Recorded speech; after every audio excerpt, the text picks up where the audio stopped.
रामधन नाम का एक पुराना व्यापारी था जो अपनी व्यापारी समझ के कारण दोनों हाथों से कमा रहा था। उसको कोई भी टक्कर नहीं दे सकता था। वो दूर दूर से अनाज लाकर उसे शहर में बेचता था। उसे बहुत सा लाभ होता था। वो अपनी इस कामयाबी से बहुत खुश था। इसलिए उसने सोचा व्यापार बढ़ाना चाहिए और उसने पड़ोसी राज्य में जाकर व्यापार करने की सोची। दूसरे राज्य जाने के रास्ते का मानचित्र देखा गया, जिसमें साफ साफ था कि रास्ते में एक बहुत बड़ा मरुस्थल है। खबरों के अनुसार उस स्थान पर कई लुटेरे भी हैं, लेकिन बूढ़ा व्यापारी कई सपने देख चुका था। उस पर दूसरे राज्य में जाकर धन कमाने की इच्छा प्रबल थी। उसने अपने कई किसान साथियों को लेकर प्रस्थान करने की ठान ली। बैलगाड़ियां तैयार की गई और उस पर अनाज लदा। इतना सारा माल था जैसे कोई राजा की शाही सवारी हो। बूढ़े रामधन की टोली में कई लोग थे, जिसमें जवान युवक भी थे और वृद्ध अनुभवी लोग जो बरसों से रामधन के साथ काम कर रहे थे। जवानों के अनुसार अगर इस टोली का नेतृत्व कोई नव युवक करता तो अच्छा होता, क्योंकि यह वृद्ध रामधन तो धीरे धीरे जाएगा और पता नहीं उस मरुस्थल में क्या क्या देखना पड़ेगा। तब कुछ नौजवानों ने मिलकर अपनी अलग टोली बना ली और स्वयं का माल ले जाकर दूसरे राज्य में जाकर व्यापार करने की ठानी। रामधन को उसके चहेते लोगों ने इस बात की सूचना दी। तब रामधन ने कोई गंभीर प्रतिक्रिया नहीं दिखाई। उसने कहा, भाई, सबको अपना फैसला लेने का हक है। अगर वो मेरे इस काम को छोड़ अपना शुरू करना चाहते हैं तो मुझे कोई आपत्ति नहीं है, और भी जो उनके साथ जाना चाहता हो जा सकता है। अब दो अलग व्यापारियों की टोली बन चुकी थी, जिसमें एक का नेतृत्व वृद्ध रामधन कर रहे थे और दूसरे का नेतृत्व नवयुवक गणपत कर रहे थे। दोनों की टोली में वृद्ध एवं नौजवान दोनों सवार थे। सफर शुरू हुआ। रामधन और गणपत अपनी अपनी टोली लेकर चल पड़े। थोड़ी दूर सब साथ साथ ही चल रहे थे कि जवानों की टोली तेजी से आगे निकल पड़ी और रामधन और उनके साथी पीछे रह गए। रामधन की टोली के नौजवान इस धीमी गति से बिल्कुल खुश नहीं थे और बार बार रामधन को कोस रहे थे।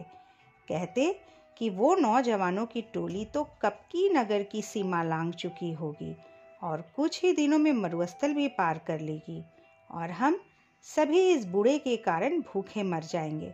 धीरे धीरे रामधन की टोली नगर की सीमा पार करके मरुस्थल के समीप पहुंच जाती है। तब रामधन सभी से कहते हैं, ये मरुस्थल बहुत लंबा है और इसमें दूर दूर तक पानी की एक बूंद भी नहीं मिलेगी, इसलिए जितना हो सके पानी भर लो। और सबसे अहम, यह मरुस्थल लुटेरे और डाकुओं से भरा हुआ है, इसलिए हमें यहाँ का सफ़र बिना रुके करना होगा। साथ ही हर समय चौकन्ना रहना होगा। उन्हें मरुस्थल के पहले तक बहुत से पानी के गड्ढे मिल जाते हैं, जिससे वे बहुत सारा पानी संग्रह कर लेते हैं। तब उनमें से एक पूछता है कि इस रास्ते में पहले से ही इतने पानी के गड्ढे हैं, हमें एक भी गड्ढा तैयार नहीं करना पड़ा। तब रामधन मूंछों पर ताव देकर बोलते हैं, इसलिए तो मैंने नौजवानों की उस टोली को आगे जाने दिया। यह सभी उन लोगों ने खुद के लिए तैयार किया होगा, जिसका लाभ हम सभी को मिल रहा है। ये सुनकर टोली के विरोधी साथी शर्मा जाते हैं और अन्य रामधन के अनुभव की प्रशंसा करने लगते हैं। सभी रामधन के कहे अनुसार बंदोबस्त करके और आराम करके आगे बढ़ते हैं। आगे बढ़ते हुए रामधन सभी को आगाह कर देता है कि अब हम सभी मरुस्थल में प्रवेश करने वाले हैं, जहाँ ना तो पानी मिलेगा, ना खाने को फल और ना ही ठहरने का स्थान, और यह बहुत लंबा भी है, हमें कई दिन भी लग सकते हैं। सभी रामधन की बात में हामी मिलाते हुए उसके पीछे हो लेते हैं। अब वे सभी मरुस्थल में प्रवेश कर चुके थे, जहाँ बहुत ज़्यादा गर्मी थी, जैसे अलाव लिए चल रहे। आगे चलते चलते उन्हें सामने से कुछ लोग आते दिखाई देते हैं। वे सभी रामधन को प्रणाम करते हैं और हाल चाल पूछते हैं। उनमें से एक कहता है, आप सभी व्यापारी लगते हो, काफ़ी दूर से चले आ रहे हो। अगर कोई सेवा का अवसर देंगे तो हम सभी तत्पर हैं। उसकी बातें सुन रामधन हाथ जोड़कर कह देता है, भाई हम सभी भले चंगे हैं, तुम्हारा धन्यवाद जो तुम सभी ने इतना सोचा। और वे अपने साथियों को लेकर आगे बढ़ जाते हैं। आगे बढ़ते ही टोली के कुछ नवयुवक फिर से रामधन को कोसने लगते हैं कि जब वे लोग हमारी सहायता कर रहे हैं तो इस वृद्ध रामधन को क्या परेशानी है। कुछ दूर चलने के बाद फिर से कुछ लोग सामने से आते दिखाई देते हैं, जिनके वस्त्र गीले थे, और वे रामधन और उनके साथियों को कहते हैं कि आप सभी राहगीर लगते हो और इस मरुस्थल के सफ़र से थके लग रहे हो। अगर आप चाहो तो हम आपको पास के एक जंगल में ले चलते हैं, जहाँ बहुत पानी और खाने को फल है।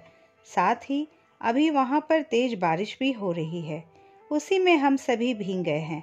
अगर आप सभी चाहे तो अपना सारा पानी फेंक कर जंगल से नया पानी भर ले और पेट भर कर खा कर आराम भी कर ले। लेकिन रामधन साफ ना बोलकर अपने साथियों से जल्दी चलने को कह देते हैं। अब टोली के कई नौजवान को रामधन पर बहुत गुस्सा आता है और वे उसके समीप आकर अपना सारा गुस्सा निकाल देते हैं और पूछते हैं कि क्यों वे उन भले लोगों की बात नहीं सुन रहे और क्यों हम सभी पर जुल्म कर रहे हैं।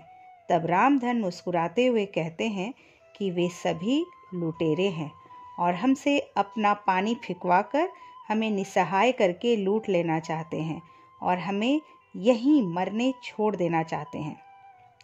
तब वे नवयुवक गुस्से में दांत पीसते हुए कहते हैं कि सेठ जी, तुम्हें ऐसा क्यों लगता है। तब रामधन कहते हैं कि तुम खुद देखो, इस मरुस्थल में कितनी गर्मी है। क्या यहाँ आसपास कोई जंगल हो भी सकता है।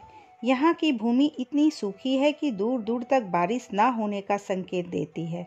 यहाँ एक परिंदे का घोंसला तक नहीं, तो फल फूल कैसे हो सकते हैं। और जरा निगाह उठाकर ऊपर देखो, दूर दूर तक कोई बारिश के बादल नहीं है, ना ही हवा में बारिश की ठंडक है, ना ही गीली मिट्टी की खुशबू। तो कैसे उन लोगों की बातों पर यकीन किया जा सकता है।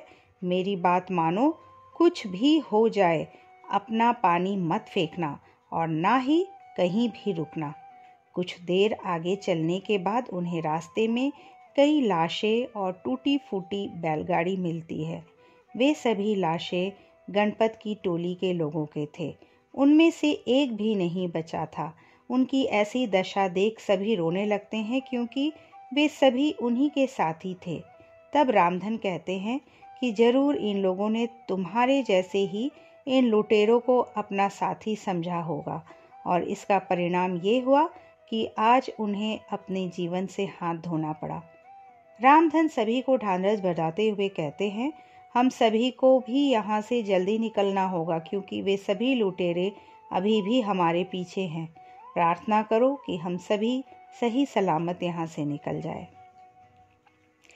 दोस्तों, कहते हैं अनुभव की कंघी जब काम आती है, जब सर पर कोई बाल नहीं बचता। अर्थात अनुभव उम्र बीतने और जीवन जीने के बाद ही मिलता है। अनुभव कभी भी पूर्वजों की जागीर में नहीं मिलता।